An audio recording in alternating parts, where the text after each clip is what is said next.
Bienvenida a Infinitas Maneras de Ser, un podcast creado para dar voz a las experiencias de mujeres neurodivergentes.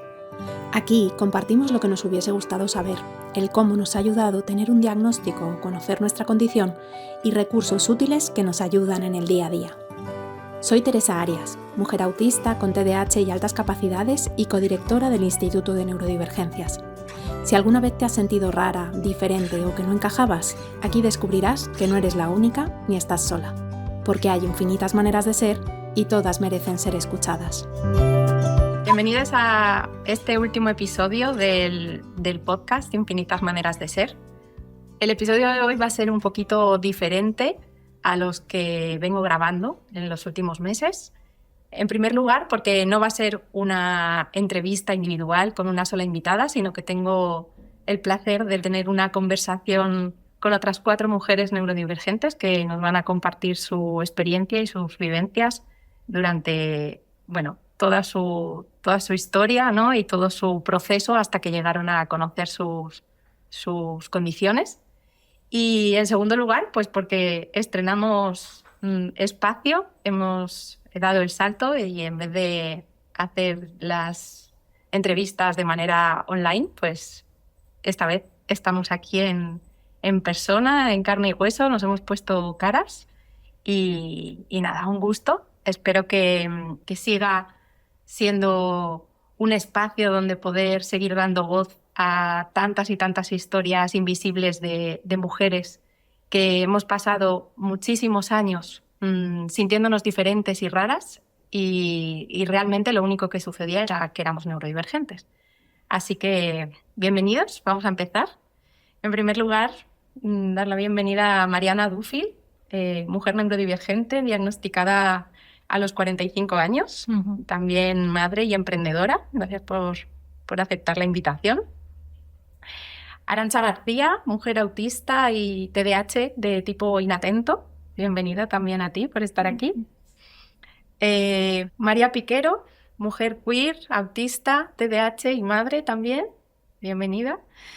Y Carmen Moreda, mujer neurodivergente, 58 años, madre profesional también.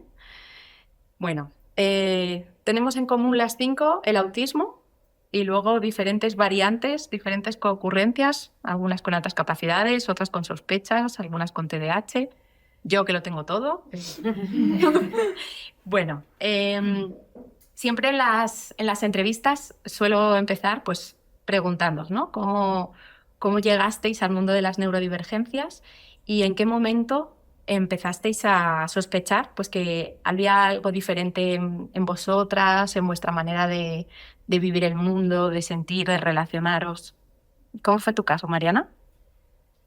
Yo siempre me he sentido diferente desde niña, o sea, eso siempre ha estado presente, como que había algo en mí que era diferente, que era raro, que no... Esta sensación de que me faltaba información que todo el mundo parecía tener, como si todo el mundo tuviera un manual y yo no, pero nunca había llegado a... Yo estudié psicología incluso. Nunca había llegado a pensar que podía ser una neurodivergencia en autismo, porque la imagen o como estudié yo en la carrera y vi toda la vida que era el autismo, no era nada con lo que yo me pudiera sentir identificada. Así que eso fue mucho más reciente. De hecho, justo pues, unos meses antes de mi diagnóstico que empecé a recibir información de cómo era el autismo en mujeres y dije, ¡ostras! Totalmente, que nos pasa a todas, ¿no? Al principio, no puede ser yo autismo, que tenemos esa concepción de lo que totalmente distorsionada, ¿no? Lo que nos Nada puede dar en las películas o en las series de lo que es el autismo. En tu caso, Arantxa, ¿cómo...? Voy a intentar sintetizar porque es un poco largo. Yo realmente no sabía que era una neurodivergencia hasta que a mi sobrino no le diagnosticaron TDAH y altas capacidades. Yo siempre me sentí muy rara.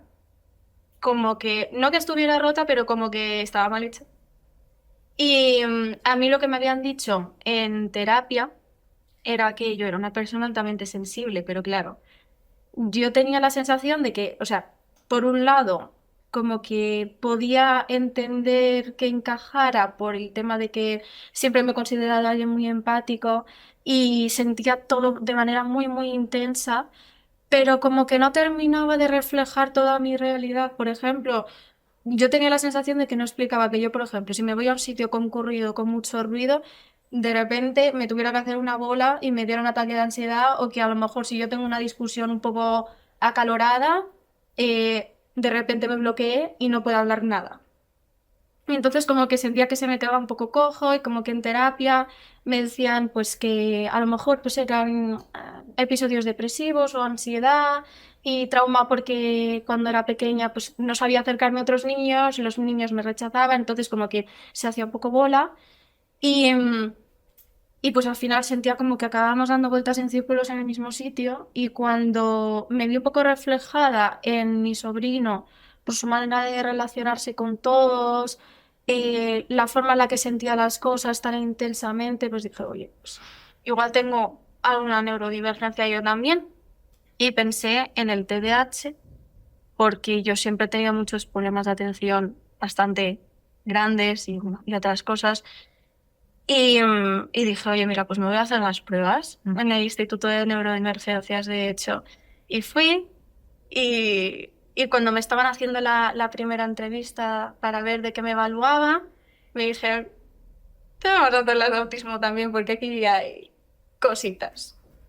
Y yo dije, bueno, no me terminaba de chocar porque mi psiquiatra me había dicho que tenía rasgos que podían ser compatibles, que si quería, pues a lo mejor en un futuro me podía hacer las pruebas, pero claro, una cosa es que tengas rasgos y otra cosa es que tengas un diagnóstico, y para mí, como has dicho tú, ser autista es otra cosa.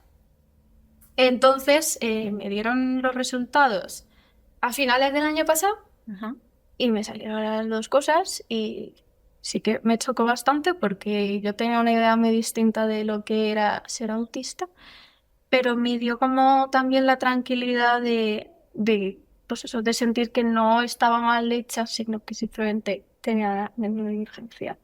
Perdón si me explaya mucho. Para nada. Creo que has nombrado muchas cosas que hemos ido viviendo, ¿no? Todas las que estamos aquí. Todas. Esas dudas, ese impacto, ese no puede ser que yo sea autista, todos esos miedos también. De una cosa es tener rasgos y otra cosa es que te den ya el papel y que lo pone, ¿no? Negro sobre blanco. Y bueno, que al final todo eso también es un proceso, ¿no? De digerirlo, de colocarlo, de reinterpretar un montón de experiencias. Bueno, ahora hablamos también de toda esta parte de lo que supone descubrir nuestras neurodivergencias cuando somos adultas. En vuestro caso, María, ¿cómo fue? Bueno, creo que lo de sentirme rara desde siempre creo que nos pasa a todas las mujeres que nos han diagnosticado de adultas, ¿no? Que yo también desde pequeña sentía que había algo que no encajaba, pero lo mismo, yo no sabía, no entendía qué era lo que no o sea, lo que podía estar haciendo que yo siempre me sintiese estuviese como que no encajaba, como que nunca tenía un lugar, e incluso con personas con las que yo sentía un vínculo, yo siempre sentía que había una barrera que hacía que yo no acababa de formar parte de ningún sitio. Y es verdad que durante muchos años yo también estuve yendo a terapia, y al final, o sea, al principio empecé a pensar, bueno, yo soy una mujer queer, pues a lo mejor esto es lo que me hace diferente a los demás, ¿no? Porque eso ya me saca de la norma. Pero cuando yo acepté como esta identidad queer y acepté que esto me hacía diferente a ciertas personas y a roles que se me habían enseñado, aún así había cosas que no encajaban. Había cosas que yo me seguía sintiendo como que, incluso con la gente de mi entorno que también se identificaba como persona queer, tampoco encajaba. Había cosas que yo nunca encontraba el lugar en el que yo sentía que era igual a los demás. Y es verdad que creo que con muchas personas neurodivergentes empecé a oír del tema en internet, empecé a leer blogs, empecé a ver vídeos de personas que hablaban de su experiencia, y me empezaron a resonar mucho las experiencias específicamente de mujeres autistas. Y ahí es cuando empecé a sospechar. Pero es verdad que tardé mucho tiempo en buscar un diagnóstico porque me pasaba un poco esto que yo pensaba, bueno, pero no es para tanto en mi caso, porque yo he conseguido sacarme una carrera, he conseguido tener un pequeño grupo de amigos, tengo una pareja. Entonces, para mí hubo un tiempo que había esta barrera de un poco casi como de culpa, de ¿para qué voy a invertir este tiempo en averiguar si soy neurodivergente o no? Si yo no tengo dificultades que quizás otras personas, lo que decimos, el típico perfil autista que vemos muchas veces en televisión o cosas así, yo pensaba, bueno, pero es que en mi caso pues no es para tanto el mío, ¿no? Y quitaba peso a experiencias que después me he dado cuenta que incluso me enfermaban. Entonces llegó un momento en el que yo, cuando tuve un hijo, pues de repente estaba que no dormía, tenía meltdowns constantes, estaba constantemente sobreestimulada y a un punto en el que dije, no puedo más, necesito buscar respuestas porque yo no puedo seguir así, o sea, yo no puedo funcionar ahora mismo y necesito entender para poder adaptar mi vida para que yo pueda funcionar y pueda ser madre, pueda cuidar de mi hijo, pueda trabajar y pueda tener una vida. Y ahí es cuando busqué un diagnóstico y efectivamente era autista y TDAH.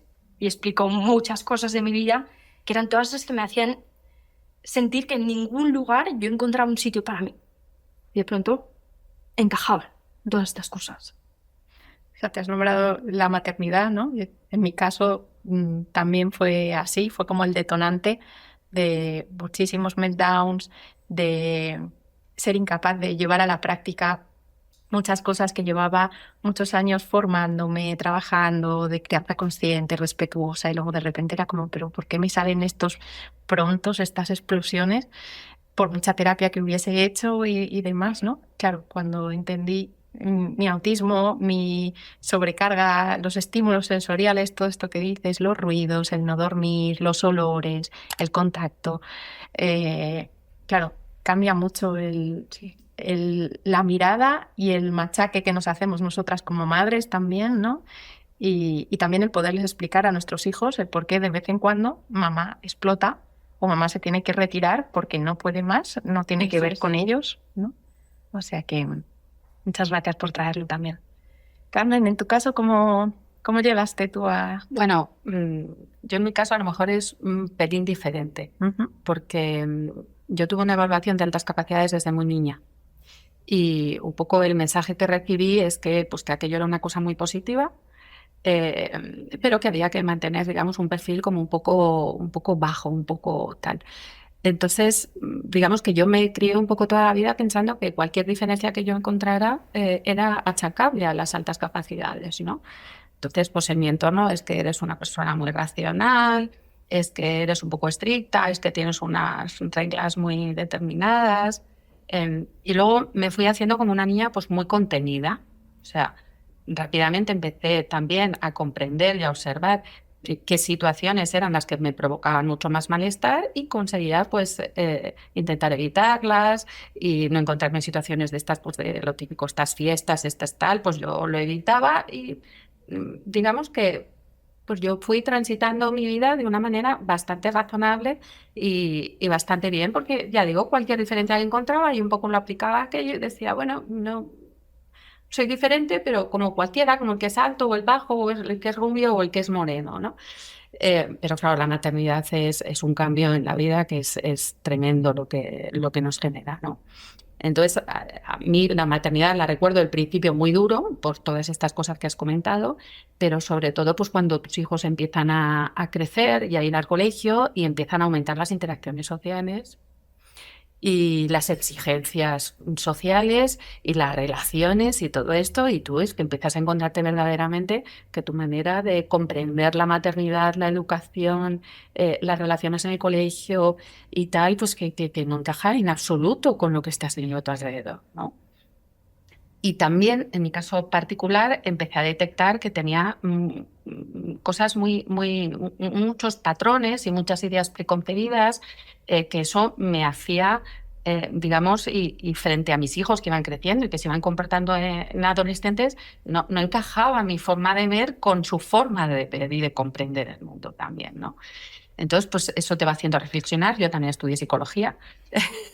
Porque te empiezas a interesar por una serie de cosas que hasta ese momento no te habías interesado y Pero la verdad es que yo llegué al diagnóstico de autismo por el dolor crónico. Fíjate, ni siquiera estudiando psicología, sino porque yo tenía un diagnóstico de fibromialgia, porque toda esta tensión, toda esta contención y todo esto lo que te provoca es pues, unos dolores crónicos, un malestar que al final se transmite, se transforma en algo físico. Y a través de ahí llegué al autismo también, y cuando yo empiezo a leer un poco aquello y a ver reflejado y cómo las características de las mujeres autistas, digo, pues sí que esto no puede ser, no tiene nada que ver con el autismo que nosotros tenemos identificado. Y en cambio aquello me identificaba perfectamente. A partir de ahí, efectivamente, hice una valoración, pedí una valoración, me dieron un diagnóstico también muy rapidito, muy concluyente y muy tal. Y bueno, pues aquí estamos. De hace 4 años de eso, yo tengo 58. Fíjate, aprovechando ahora que nombras la edad, ¿no? Tú recibes tu diagnóstico de altas capacidades siendo niña, pero hasta los 54 no llega tu diagnóstico de autismo. No. ¿Qué ha cambiado? ¿Para qué te ha servido? ¿Qué ha cambiado en tu día a día? Pues mira, esto lo he tenido que reflexionar mucho, ¿eh? No es una respuesta tampoco muy automática, porque lo primero que tienes es como mucha sorpresa, por lo menos en mi caso, ¿no? Una sorpresa, una incredulidad. Entonces, mi primera reacción es responsabilidad, ¿no? Entonces, en ese momento, lo primero que pienso es que tengo responsabilidad hacia mis hijos, tengo responsabilidad hacia mi pareja, hacia mi marido y hacia mis hermanos, mis sobrinos y el resto de mi familia, ¿no? Tú comprendes que lo primero es que el autismo además tiene un componente genético y que es un dato y es una información que no es solamente para ti, sino que tienes que trasladar al resto de tu familia para que el resto de tu familia también sepa. Pues porque hay muchos diagnósticos de enfermedades mentales que realmente son autismo y que están mal tratadas, mal diagnosticadas y mal. Entonces, mi primera reacciones, lo tengo que comunicar y sentirme responsable. Y luego, con el paso del tiempo, ¿para qué me ha servido? Pues me ha servido para ser más amable conmigo y con los demás, mucho más. O sea, empiezas a comprender que hay cosas que son inevitables o no, o sí son evitables, y entonces empiezas a tratarte tú un poco más amablemente, a no exigirte tanto, a intentar pues, respetar un poco más tu espacio y tu tiempo, y también a ser más amable con los demás, más amable con tus hijos, más amable con tu marido, más amable con todos, porque ya te digo que el problema es que te mueves con unos patrones muy rígidos, y como yo era muy exigente conmigo misma, trasladaba esa exigencia conmigo misma a todos los demás.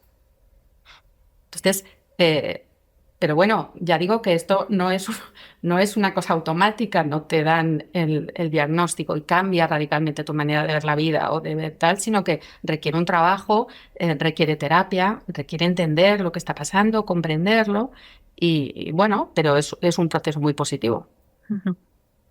¿Qué le dirías a una mujer de 40, 50 años que ahora está teniendo sospechas de ser neurodivergente o autista, pero pues como muchas veces nos ha pasado, ¿no? Pero gente así ya con más edad que empieza a decir, pero total, ¿para qué? Ya a mi edad, si no merece la pena, si he llegado hasta ahora y ya tengo más o menos mi vida hecha, ¿qué me va a aportar? Pues mira, yo también tuve en el primer momento esa reflexión de que qué me aportaba esto. O sea, sí es verdad que es una cosa que dices, bueno, ¿y esto para qué? Porque ya hasta dónde llega. Pero claro que te aporta, porque el autoconocimiento siempre aporta. O sea, saber algo más de ti y ayudarte a entenderte tú más siempre te va a aportar y te va a ayudar a manejarte en la vida y a tratar a los demás y a relacionarte con el resto. Y a poco que tú te quieras, y a poco que quieras a los que tienes alrededor, yo creo que eso siempre es bueno. El autoconocimiento siempre es bueno. Entonces, no va a ser algo que te va a sobrar, no va a ser algo que te va a condicionar en tu vida, no te va a cambiar radicalmente tu manera de ser ni de hacer, no cambia nada, pero te aporta mucho conocimiento. En tu caso, María, ¿cómo has vivido ese diagnóstico tardío, el proceso? No sé si ha habido también algún cambio en tu manera de relacionarte contigo misma. Sí, a mí me pasaba un poco también lo mismo, que yo pensaba, bueno, pero sí, lo mismo, ¿no? Como si llega hasta aquí y he conseguido adaptarme y he conseguido sobrevivir, pues ¿Para qué? Por eso tardé tanto también, desde que empecé a sospechar, porque pasaron años, desde que yo empecé a sospechar hasta que busqué un diagnóstico. Y tras el diagnóstico me di cuenta de que para mí ha sido un antes y un después, ha sido fundamental. En parte también porque yo sentía mucha culpa por no ser capaz de hacer cosas que veía que otras personas eran capaces. Y sentía también mucha vergüenza y sentía como que tenía que gestionarlo yo sola y buscarme la forma de que nadie se dé cuenta de que, por ejemplo, para mí ir a una piscina de una urbanización con ellos gritando, con el suelo, con la textura, es una experiencia horrorosa. Pensaba, bueno, pues me tengo que aguantar y que nadie se entere, que nadie se dé cuenta y yo me callo y me aguanto y después ya en mi casa me lo gestiono. Y tener el diagnóstico y entender cómo funciona mi autismo, para mí, lo que ha hecho es darme cuenta de que esto no es una cuestión de esfuerzo. Esto no es una cuestión de que yo me esfuerce más o de que yo me busque más herramientas para poder hacer cosas que para mí son imposibles. Esto es una limitación fisiológica. Mi cerebro funciona de otra forma y mi sistema nervioso funciona de otra forma al de otras personas. Y incluso me he tenido que repetir muchas veces a mí misma como... No sé, yo a una persona que le falta una pierna no le pediría que suba 5 tramos de escaleras. Es como, igual los puede subir, pero después va a estar dolorido, a lo mejor después no puede caminar durante horas. Pues es lo mismo. No tengo que exigirme a mí misma que haga algo que para mi cuerpo es imposible. Entonces, para mí ha sido entender esto, que no es una cuestión de esfuerzo y que no es una cuestión de que yo tenga que llevar esto yo sola. Y también me ha servido mucho para explicárselo a mi entorno. Para explicarle a mi entorno, mira, yo no puedo hacer esto porque es que si lo hago, sé que automáticamente después voy a estar completamente incapacitada. O sea, yo puedo hacerlo y hacer un sobreesfuerzo impresionante, pero después yo voy a estar enferma. Entonces, para mí ha sido fundamental para aprender a hacer esto, a hacer estos cambios en mi vida y a poner límites y que yo no esté en un constante sobreesfuerzo que me supone después no poder moverme, no poder hablar, que es lo que me pasaba antes, que yo constantemente estaba agotada, no podía hablar, tenía dolores físicos tremendos y pensaba que era una cuestión, pues eso, de que tenía que esforzarme más para ser como los demás. Fíjate que habéis nombrado tanto Carmen como tú el tema de los dolores, también es muy habitual, ¿no? La fibromialgia, la fatiga crónica, una serie de coocurrencias de otro tipo de sintomatología que están asociadas a las neurodivergencias y creo que muchas tienen que ver con esto que estás comentando, ¿no? De ese sobreesfuerzo para intentar encajar, para intentar adaptarnos, desconectándonos de lo que nos hace bien o nos hace mal a nosotras, ¿no? Con el único objetivo de queremos encajar y pertenecer. Y al final, pues eso, a costa de nuestra salud y de generar otro tipo de síntomas, ¿no? Y creo que muchas veces cuando recibimos este diagnóstico en la edad adulta empezamos a escucharnos más, a permitirnos más, pues eso, decir que no a ciertos planes, utilizar otro tipo de... Pues bueno, tú por ejemplo hoy vienes con gafas de sol, podemos ir con tapones, estamos aquí varias con nuestros fidgets para estar un poco más tranquilas, más reguladas. Bueno, pues al final... Muchas veces, ¿para qué te vas a etiquetar? ¿Para qué te vas a diagnosticar? Bueno, pues precisamente para esto, ¿no? Para, aunque sea triste, pero nos da ese permiso, ¿no? A tenernos más en cuenta y a escucharnos más lo que nos viene bien. Por aquí, Mariana, por ejemplo, ¿cómo te ha cambiado a ti el diagnóstico en tu día a día? Pues muchísimo. Como han comentado ellas, ¿no? Yo tengo la sensación de haber estado durante mucho tiempo conteniendo dentro como un volcán, ¿no? Con la sensación todo el rato de estar en la vida como a punto de estallar y luego por fuera pues siempre presentando esta calma que yo siempre parece que estoy... Todo el mundo me dice, ¿cómo transmites tanta calma? Y yo, voy a explotar en cualquier momento, ¿no? Sujetando cosas y claro, yo observaba las cosas y decía, vale, esto lo estoy pasando muy mal, pero esto estaría mal visto, que yo ahora diga que esto me está molestando tanto, entonces me aguanto. Y así con 800.000 cosas en el día, ¿no? Porque yo lo que quería era ser aceptada, ¿no? Aunque sabía yo que era como una impostora en el grupo, como una infiltrada o algo así, pero yo lo que quería es que no se notara, ¿no? Que nadie se diera cuenta de que estaba infiltrándome donde no me correspondía. Y luego había mamado y escuchado tantas cosas de cómo se supone que tenían que ser las cosas o cómo las cosas que yo tendría que querer también en mi vida y no sé qué, que las había hasta hecho mías. Y entonces, luego, cuando las tenía era, ¿y por qué yo no estoy siendo la madre más feliz del mundo con mi bebé recién nacido y lo estoy pasando fatal y está siendo horrible para mí? ¿Por qué cosas que se supone que van a ser las cosas más felices y maravillosas de mi vida no están siendo como lo son para otras personas, ¿no? Entonces, tener el diagnóstico, de repente, claro, explicó toda mi vida, todo, explicó todo. Y al principio hubo un momento de mucho duelo eh, para mí conmigo misma, por decir, ostras, o sea, todo lo que te has hecho, ¿no? O sea, todo lo que has pasado por encima de tus necesidades, todas las cosas que te has aguantado, que ahora estoy, porque tampoco hace tanto de mi diagnóstico, hace 1 año y medio, entonces estoy empezando a admitir que tengo terror a los perros. Llevo disimulando toda mi vida, aguantando que se me suban encima y ahí aguantándome. Y ahora puedo decir, me da miedo a los perros, aunque sé que es impopular, pues lo puedo decir, ¿no? O tantas otras cosas, ¿no? Y eso lo que hace es que si yo ahora, bueno, al poner conciencia en cómo me siento en cada momento, pues me he dado cuenta que muchas cosas, en muchos momentos de mi vida estaba teniendo que disociarme de las circunstancias porque eran insoportables para mí, ¿no? Entonces ese era como mi recurso, estar, pero meterme para adentro, no estar ahí como sujetándolo todo dentro. Y el poner conciencia me permite ahora darme cuenta realmente de cuántas cosas me estaban afectando y poder poner remedio a las que le puedo poner remedio, ¿no? O sea, de repente no meterme en tantas situaciones que sé que no son para mí, no querer cosas que ya sé que en la idea ir a un festival de música es súper guay, pero no soy yo la persona para... Luego va a ser una pesadilla, ¿no?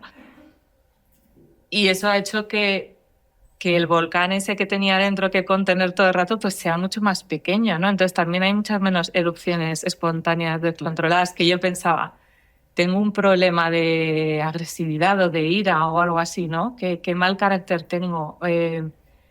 ¿Por qué no puedo...? O sea, era un machaque hacia mí misma y mucho reproche hacia mí misma por no poder hacer las cosas bien y luego encima explotar y tener descontroles emocionales y el ir pudiendo, pues eso, darme cuenta de qué es lo que pasa, ha cambiado la forma en que me trato a mí, ha cambiado la forma en la que estoy en el mundo y cómo me cuido y de repente pues ya no hay tantas explosiones y meltdowns y cuando pasan, se pasan antes porque ya sé lo que es y la gente de mi entorno también ya sabe lo que es, lo comprende de otra manera y con el entorno también que siempre...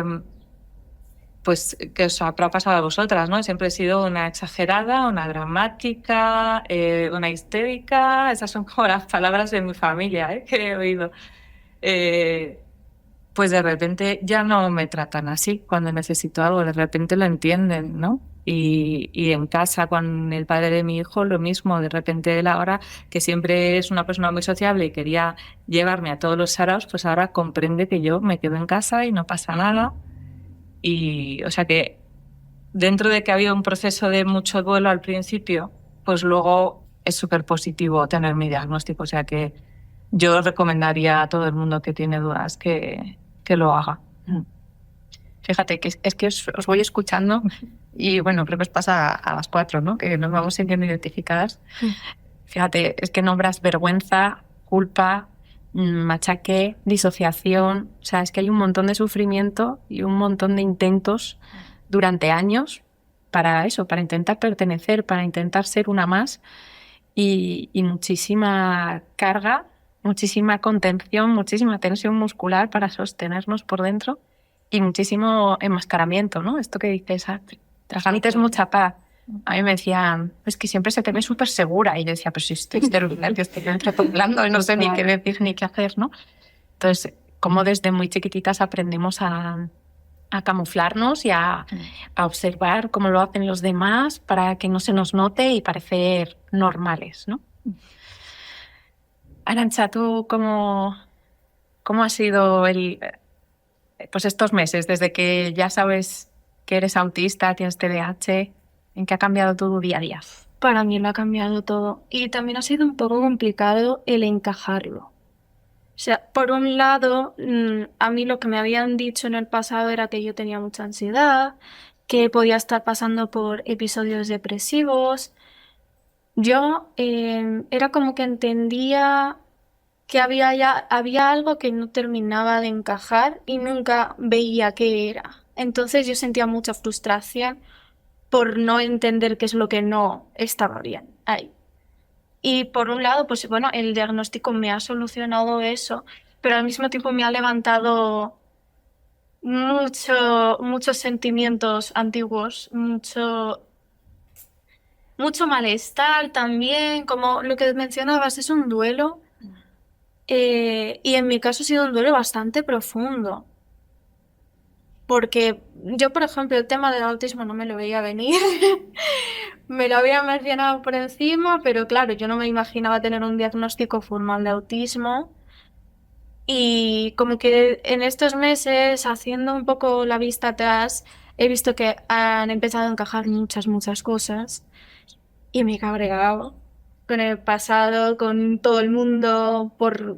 Jolines, es que ojalá haber sabido esto antes, es que me habría ahorrado muchísimos años de sufrimiento, pero muchos. Y como que he tenido un poco ambas cosas, ¿no? De frustración, de enfado, de tristeza por... Jolines, qué bien habría estado haber sabido esto antes, porque yo lo he pasado muy mal. Pero por otro lado es como paz conmigo misma de... Vale, pues ya está. Era esto y ya sé qué es lo que necesito, qué es lo que no necesito, por qué tengo X reacciones, por qué me siento de X manera en algunas situaciones y eso pues para mí ha sido evidentemente pues, muy positivo y me ha cambiado todo.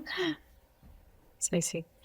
Fíjate, estáis repitiendo, yo creo que todas, la palabra encajar, quería encajar, sentido que no encajaba. Una de las cosas que tenemos en el instituto desde hace meses son los grupos donde sí encajas, grupos gratuitos para personas neurodivergentes, con autismo, con TDAH, con altas capacidades, en los que precisamente lo que hacemos es simplemente ser nosotras mismas, poder hablar de lo que nos pasa, de cómo nos sentimos, plantear dudas, compartir experiencias sin más, ¿no? ¿Cómo ha sido para vosotras? Porque todas habéis estado en algún grupo, en algún otro momento.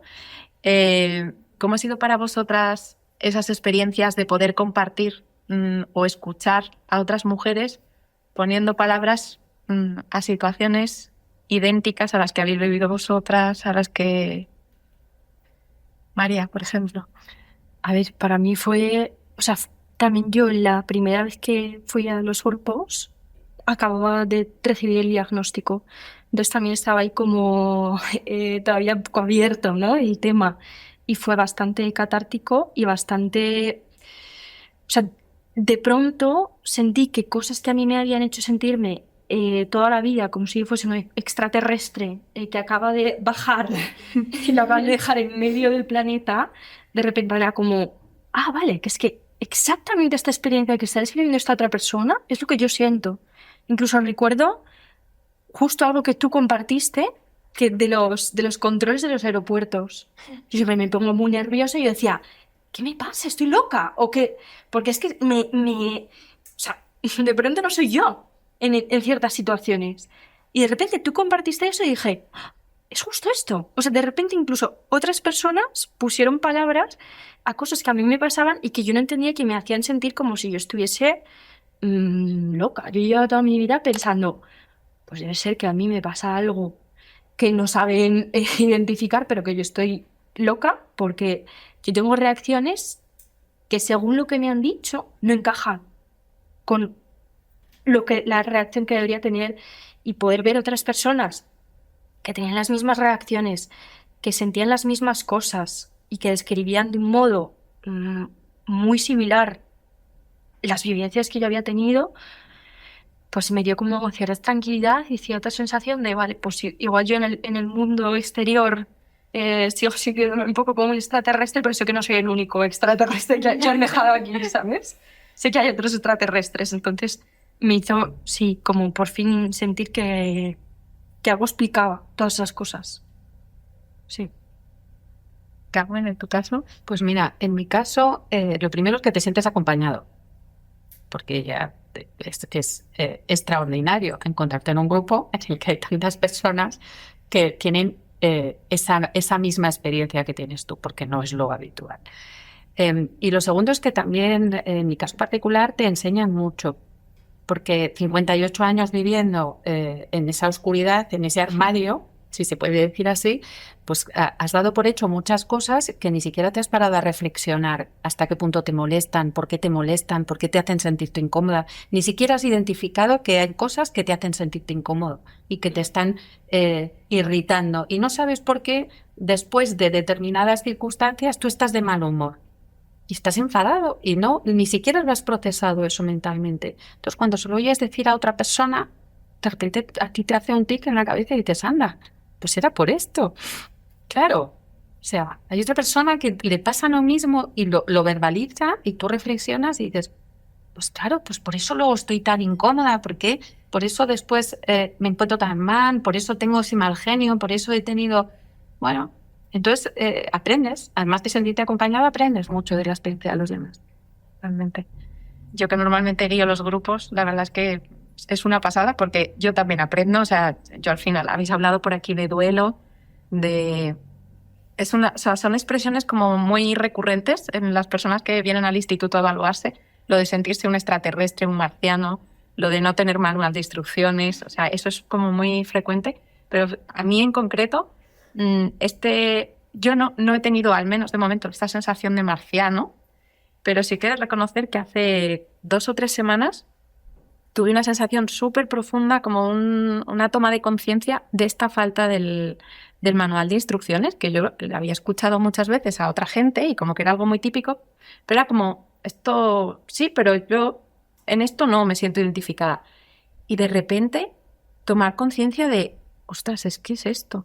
Es que esto que me está pasando en esta relación con estos amigos, que me gustaría hablar de cosas y que me caen muy bien, pero no sé cómo demostrárselo o qué decir o qué temas de conversación sacar, y empiezo a tener una conversación interna conmigo misma y esa tensión, ¿no? Y ese sentirte rara, sentirte que ya te has salido de lo que están hablando. Y tuve como una sensación muy profunda, ¿no? Y una llorera trabajando en terapia y demás, de esta falta de manual de instrucciones.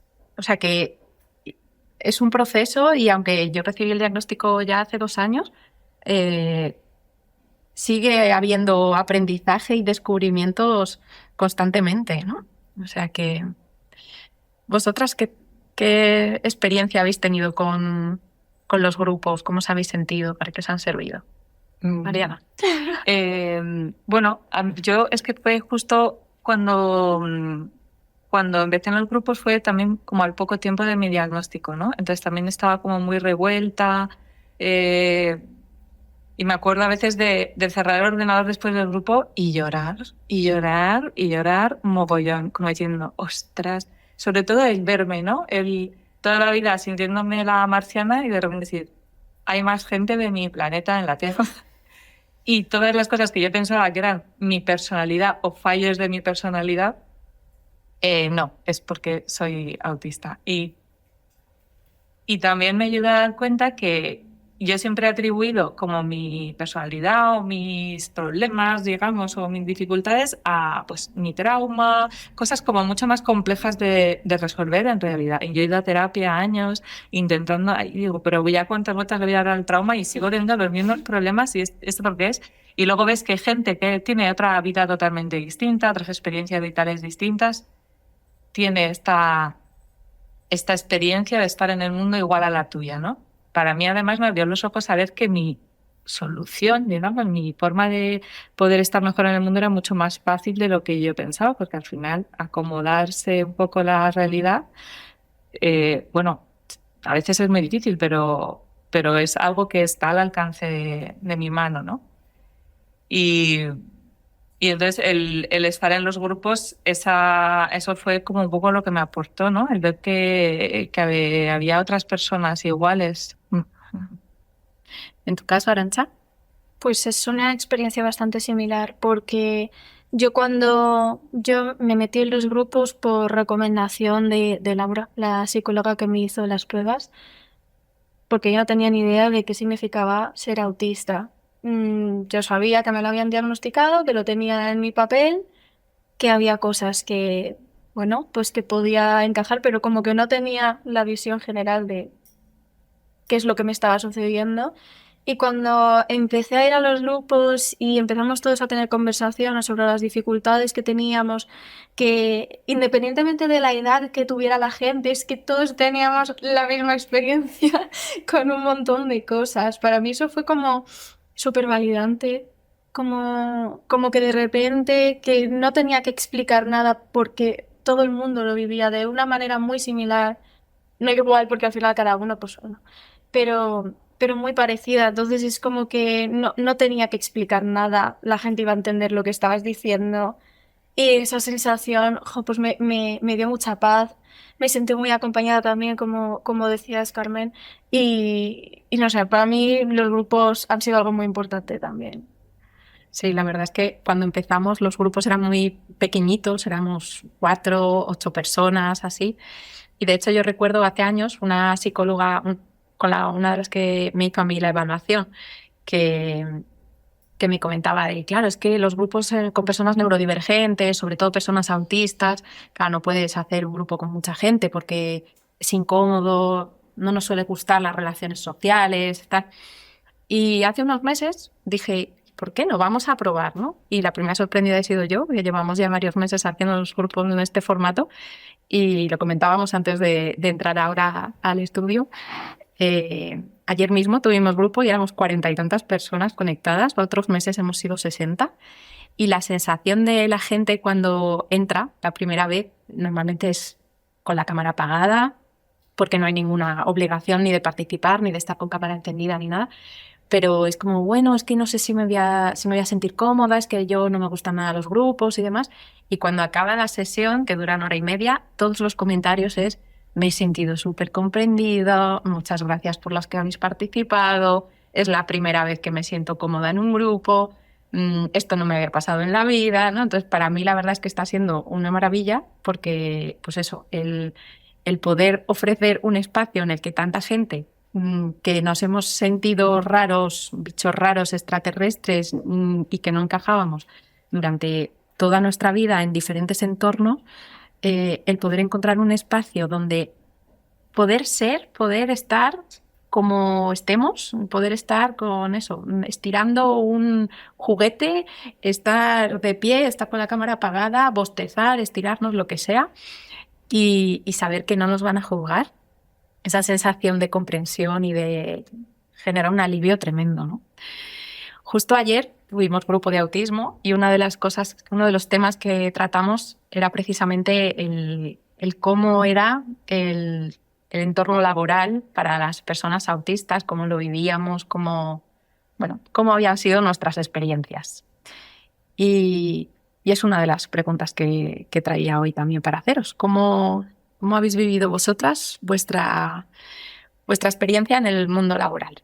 Arantxa, por ejemplo. Bueno, la mía por ahora ha sido corta, porque tengo 25 años. Pero he tenido un poco de todo. Yo por ahora el formato donde me he sentido más cómoda ha sido online. Y puedo hablar sobre todo por mi trabajo, pues el último que he tenido, que ha sido un poco hostil a nivel sensorial. También es un tipo de trabajo que es muy multitarea. Te están interrumpiendo todo el tiempo. Tienes que contestar correos y además yo tardo mucho en contestar los correos porque quiero que estén bien redactados, que esté bien de tono, porque a veces me cuesta un poco como adecuar el tono según el contexto. Entonces lo tengo que revisar, a veces lo tengo que pasar por la IA para que me diga, está bien. y, y pues es un tipo de trabajo que conlleva un nivel de estrés muy, muy grande. También para personas que no son neurodivergentes. De hecho, ha habido un montón de bajas por ansiedad, por depresión, gente que directamente se ha tenido que ir de la empresa, pues porque no aguantaba el nivel de presión. Y claro, pues como podéis imaginaros, para una persona que funciona mejor trabajando por bloques, que las interrupciones regular, que el tener que ir a una oficina en el que a nivel sensorial pues, es un poco complicado porque la luz es muy, muy blanca, hay un edificio blanco enfrente que cada vez que le da el sol te da reflejo en toda la cara, la gente pelando mandarinas. Es que no puedo con las mandarinas. Que como es un sitio muy pequeño también, pues se ponen a hablar, entonces es como un murmullo constante. Eh, para mí es muy complicado, muchas veces me he tenido que bajar al coworking de la planta de abajo, pero también hay mucho ruido, entonces me he tenido que volver a subir, hay veces que he tenido que meterme en el baño con el portátil porque es que no podía más. Y pedí adaptaciones también, pero las adaptaciones es un poco complicado que te las concedan porque, bueno, las empresas son a veces un poco rígidas y, y nada, al final conseguí que me concedieran un día más de teletrabajo y por ahora las cosas están yendo mejor, pero por lo general está siendo complicado. Me tuve que dar de baja por burnout y volví, estoy como recuperándome ahora, pero... Pero sí, por ahora la verdad es que la experiencia no está siendo la mejor en general y por lo que escuché también en los grupos, no soy la única a la que le pasa, que hay mucha gente que también tiene esta sensación de, jolines, es que me pasa en casi cada trabajo en el que acabo, no sé si voy a ser capaz de trabajar, porque las condiciones que te imponen desde la empresa privada pues como que son muy rígidas, no se adaptan en absoluto a las personas con otras necesidades. Y, bueno, por lo menos mi experiencia por ahora ha sido esa. Es que no tengo nada bueno que aportar.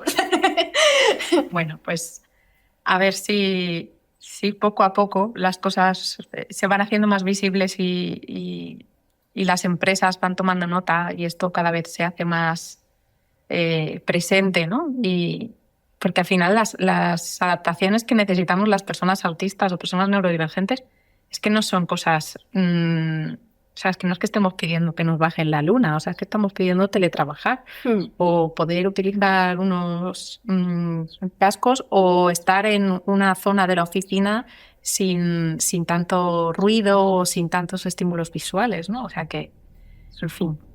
Mariana, en tu caso, que eres autónoma, en tu caso no tienes esa dependencia del jefe, de los compañeros, de las interrupciones, pero ¿cómo es? A ver, yo llevo 15 años siendo autónoma y trabajando desde casa. Entonces, de mi trabajo como autónoma no puedo tener queja porque es a mi medida, es una cosa que me he construido a mi medida, poniendo muchos límites, solo trabajo online, nunca quedo con ningún cliente presencial, limito mucho el contacto, bueno, que me lo puedo hacer totalmente a mi medida, pero eso es el producto de intentar trabajar por cuenta ajena, que mi experiencia fue horrible, ¿no? Porque con las sensibilidades sensoriales, con el tema de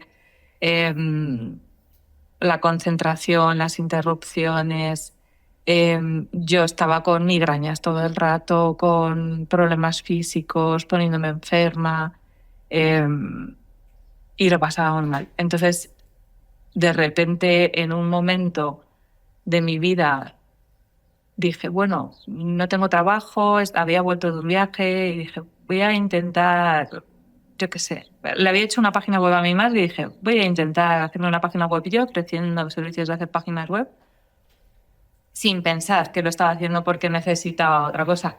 Y cuando descubrí lo que era trabajar desde casa, claro, te ahorras todos los transportes, ¿no? Que ir en transporte público ya es una cosa tremenda. Luego estás en tu casa, con lo cual tu espacio de trabajo puede ser todo lo cómodo que tú quieras y puedes ir vestida como tú quieras. tengo unos horarios muy limitados de trabajo. Yo trabajo solo por la mañana, estoy solo 4 horas disponible, además para la gente. O sea, yo a lo mejor puedo trabajar 5 o 6 si necesito, pero no voy a coger una llamada, no voy a contestar emails, desconecto de todo lo que tiene que ver con trabajo fuera de esas 4 horas, o sea que solo tengo que estar responsiva a los demás en ese tiempo.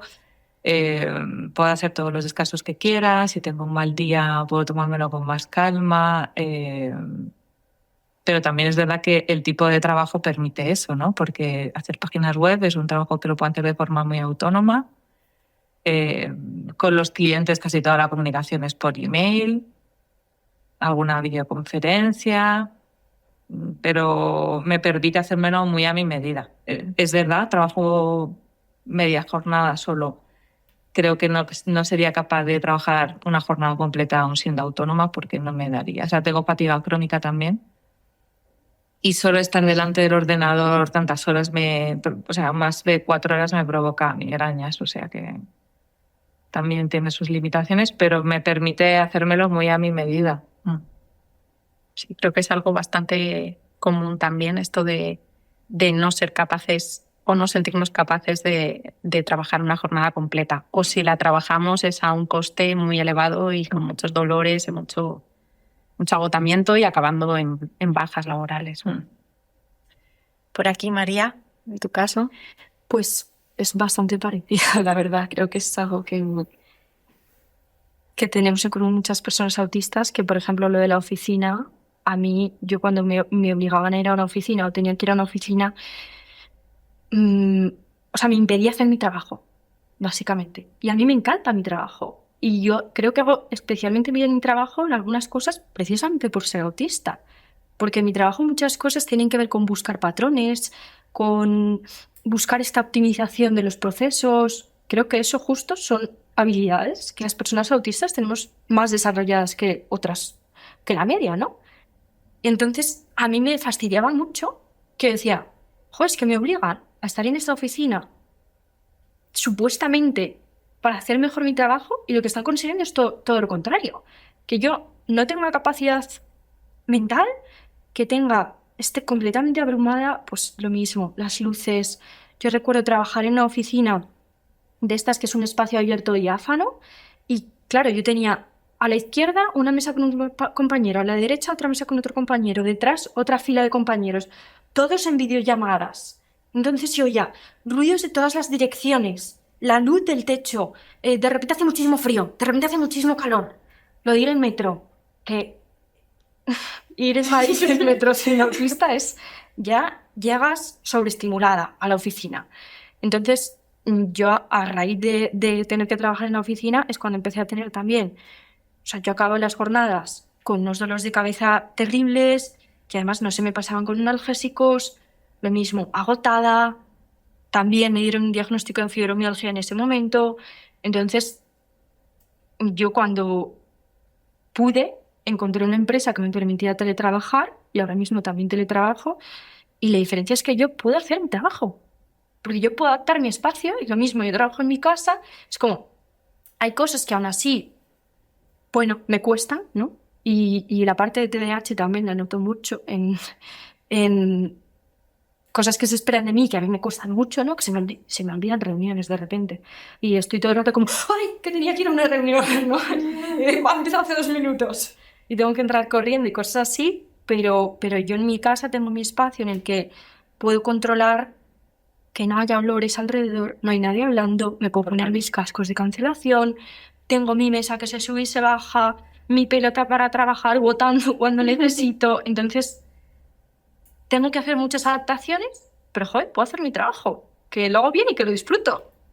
Entonces, para mí ha sido fundamental poder trabajar en casa. ¿Y en tu caso, Carmen? Pues a ver, yo en mi caso es que he sido una privilegiada. Pero esto ya es que ya lo digo desde pequeñita, yo he sido muy privilegiada, de verdad, la vida me ha tratado muy bien, ¿eh? Entonces yo siempre he tenido un despacho para trabajar, siempre he trabajado en un despacho, entonces yo no he tenido que compartir esos espacios en open space, con ruidos, con gente, con movimientos y con esto. Esto me ha facilitado muchísimo la vida profesional. además, yo mi hiperfoco lo tengo en mi trabajo. Entonces, claro, eso es maravilloso, porque si tú vas a trabajar a un espacio en el que estás más o menos a gusto, y digo más o menos porque ahora os diré que nunca estás 100% a gusto, ¿no? Y además lo que estás haciendo te gusta, pues claro, se te da muy bien. Y como dices, yo puedo trabajar 10 horas del tirón sin pararme ni a comer.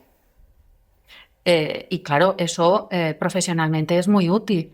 Es muy útil. Entonces, esta es la otra cuestión, lo que decías de las empresas. No aprovechan las enormes capacidades que tienen las personas autistas, que tienen muchísimas. Lo único que necesitan es un entorno agradable de trabajo. Entonces, en mi caso, mis mayores problemas, ¿cuáles han sido? La temperatura. O sea, lo de la temperatura es que es un horror. Yo estoy congelada ahora mismo, tengo un frío, por ejemplo, que estoy casi tiritando. O sea, el problema de la temperatura corporal es tremenda. Yo paso un frío horrible, pero tengo mantas en la oficina y la gente incluso se ha acostumbrado a que pasaba y me veía a mí envuelta en una manta, trabajando así a determinadas horas, porque yo necesito una manta y necesito entrar en calor. O sea, incluso eso es mucho privilegio que los demás perciban que, oye, pues tú pues, te pones la manta y no pasa nada. Si se han reído de mí al salir del despacho, me da lo mismo. Pero yo he trabajado con mi manta y trabajo con mi manta. Una cosa que no he podido superar son los olores. El tema de los olores es insoportable. Y la gente, eso no ha sido capaz de... Primero, a mí me ha costado mucho comprender el daño que me estaban haciendo los olores, los químicos, los perfumes, todo lo demás, y no he sido capaz de trasladar a la gente que me rodeaba la necesidad de que dejaran de usar perfumes. Conclusión, ahora mismo tengo un diagnóstico de sensibilidad química y entonces ahora ya es una urgencia, ya no puedo estar al lado de productos químicos, ni de olores, ni de nada. Entonces estoy teletrabajando. Entonces yo tenía antes la opción de teletrabajar 2 días, yo nunca teletrabajé porque en la oficina me encontraba muy a gusto y resulta que ahora me veo obligada a teletrabajar en mi casa porque la oficina no se puede adaptar a los olores. Entonces, bueno, hay muchísimo que tratar. Y cuando las empresas hablan de diversidad, utilizan la expresión diversidad porque no quieren hablar de igualdad. Porque lo que quieren es tener gente distinta, pero que todos se comporten igual. Entonces, esto genera una reflexión enorme acerca de todas esas políticas y de todas estas cosas que decimos y que expresamos. Pero claro, esto es una labor de zapa y de lobby que hay que hacer. Bueno, para eso estamos también aquí alzando la voz y contando experiencias, ¿no? Para visibilizar cada vez más pues, este tipo de cosas. Por ejemplo, esto que comentas de los olores, claro, es uno de los sentidos que es más difícil que el entorno se adapte, ¿no? Porque, bueno, pues al final lo visual te puedes poner unas gafas de sol, unos tapones, lo táctil, pues te puedes cuidar qué tipo de ropa. Pero claro, los olores no te vas a... O sea, no hay nada, no hay una mascarilla que te quite el olor, no hay... Entonces, bueno, puedes pedir, ¿no? Como tú nos has pedido, que pudiésemos venir sin perfume hoy, por ejemplo, o hemos pedido que nos quitasen los ambientadores también aquí en el estudio, ¿no? Para intentar cuidar esa parte.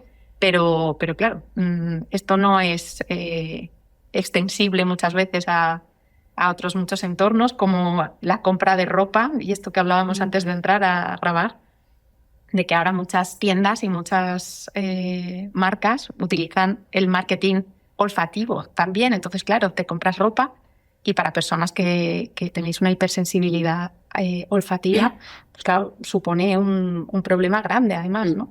O sea que... Bueno, ya casi es la hora de ir cerrando, pero antes me gustaría hacer una ronda de preguntas así rápidas para cerrar de una manera diferente. Os voy a preguntar algo cotidiano que os sobrecarga. Empezamos así, por ejemplo. Que, por ejemplo, me digan que haga una cosa que ya estoy haciendo. No lo soporto. Mariana. Conducir con mucho tráfico, que lo tengo que hacer todos los días, lo detesto. María. Yo hacer la compra en un supermercado medianamente grande. Imposible, para mí, imposible. Carmen. Para mí también hacer la compra. En un súper grande o en uno pequeño o en un tendero de... O sea, no. O sea, es todo. Es el ambiente, es la charla, es la petición, es no sé, todo. Carmen, una frase que odias escuchar. No sea para tanto, mujer. ¿En tu caso, María? Yo es que iba a decir lo mismo. No sea para tanto. No seas dramática. Esa es dramática. Todos somos un poco autistas. Esa era la mía, esa era la mía. Eso nos pasa a todos. Algo que te haya ayudado en todo este proceso, Arantxa. Tenerme paciencia y no intentar encajar todo en la misma tarde. Mariana. Ser también como más amable conmigo misma y más compasiva. A mí tener un apoyo como incondicional de la gente de mi entorno, especialmente de mi mujer, y como una comprensión en la que no se ha cuestionado nada de lo que yo he pedido. Yo digo lo mismo de mi marido. Sí. Algo que os gustaría que la gente entendiera. Que somos diferentes pero no peores. Que si alguien te pide algo, es porque tiene un impacto grande para esa persona. Mariana. Pues que muchas veces cuando tenemos una conducta que desde fuera se ve extraña, la gente piensa que lo hemos elegido, ¿no? Que muchas veces no podemos elegir cómo se expresa, cómo nos sentimos, ¿no? Cuando tenemos un meltdown o un shutdown, no es una cosa que estemos eligiendo hacer.